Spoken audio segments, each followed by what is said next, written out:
Hey guys, welcome to the breakdown of the most recent Bad Batch episode, Decommissioned. The episode starts with a brief sequence in which we see Omega practicing with her bow. My guess is that from this point onwards we're going to see her use that bow much more often. So far, each episode of the series progressively established Omega's independence, and I do think that we might see more of her in other TV series and whatnot, while most of the Bad Batch will meet a tragic end. Sid appears again, and it would seem that she's going to be a reoccurring character in the series. You're releasing too soon because of those weak noodle arms. Build up your strength. Lesson over. She tasks the Bad Batch with retrieving a tactical droid. These droids first appeared in the Clone Wars, the Jedi Crash episode, and we also saw them in other animated series such as Rebels. Tactical droids were always portrayed as extremely dangerous, with the potential to alter the course of any battle, since they were able to predict with great accuracy any actions of an enemy. Is that the head of an old tactical droid? These droids were great at finding things, calculating. Found my master and I a few times when we didn't want to be found. How in all the galaxy is that droid gonna find your friend? Well, I heard he was last seen in the Selos system. You can start there. The tactical droid that the Bad Batch is after is located on Corellia, the home planet of Han Solo and Kira, among many others. Corellia was featured in Solo and many other media in both Legends and canon, novels, comics, and so forth. Corellia is known for its ace pilots and starship factories.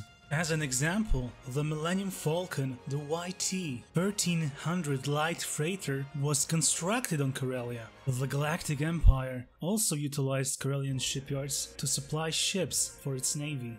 After the Clone War, all the leftover Separatist droids were getting decommissioned and scrapped for parts. It was a global operation conducted on many planets and included not only droids, but starships, vehicles, and much more.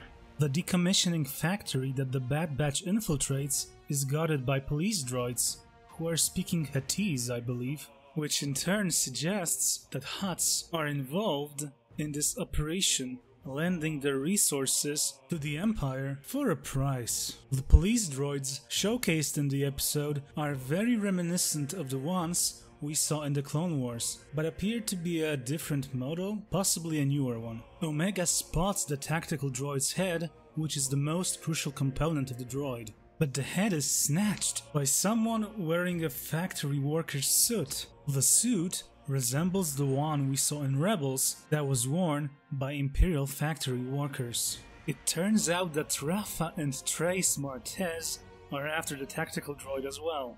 Now, I know that many people were not too fond of those characters, to put it lightly, but personally I really enjoyed seeing, the Coruscant underworld and how ordinary people, such as Rafa and Trace, struggle during the Clone Wars, and what their lives look like. Rafa and Trace appeared for the first time in the 7th season of the Clone Wars and were basically a plot device for Ahsoka's narrative. Ahsoka began to realize that living all this time in the Jedi Temple and being part of the war blinded her to many things, such as the public view of the Jedi. That as usual, you're playing politics. This is why the people have lost faith in the Jedi. I had too. Until I was reminded of what the Order means to people who truly need us. I made a video a while back sharing my theory on how I think Ahsoka will appear in the Bad Batch. If you want to check it out, the link can be found in the video's description. Now, after seeing this episode, I think her appearance is pretty much a given, but it will go down slightly differently. Then again, I think a lot of what I said in that video is still valid. Anyway, let's get back to the breakdown of the episode. In the end, Rafa and Trace cooperate with the Bad Batch and even help Omega, and save her from an impending doom. Wrecker's inhibitor chip continues to slowly degrade, or rather activate, and clearly they are building up to something with this whole thing. Wrecker even uttered the words, "good soldiers." Now what could this mean? Will he turn on the Bad Batch? Or perhaps Ahsoka? There are many possibilities here, and I think we might see this story beat play out very soon. Maybe the Bad Batch will get in touch with Rex in order to help Wrecker rather than Crosshair, or both. Tech and Trace utilize the tactical droid to activate other battle droids that turn on the police droids. This is how the Bad Batch escapes the facility. Unfortunately, the tactical droid head is damaged during the escape. After Trace reveals to the Bad Batch that her contact needed information on the droid to fight back against the Empire, we find out that Hunter had Tech copy the tactical droid's intel and hands it to Rafa. Our contact needed that information to fight back against the Empire. They're trying to help people and make things better. In my life, when you find people who need your help, you help them, no matter what. I guess it's just who I am.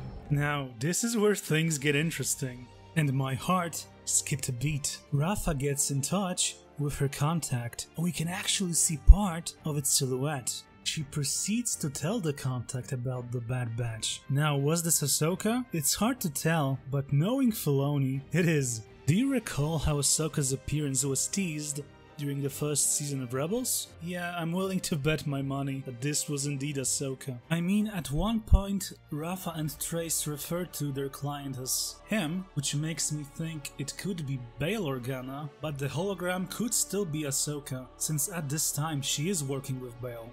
Now, with Ahsoka appearing, I think we will see more of the Empire and who knows what else. Brace yourselves, things are about to take a dramatic turn, I think. This is it for this video. Be sure to check out my channel for more Star Wars content, and may the Force be with you always.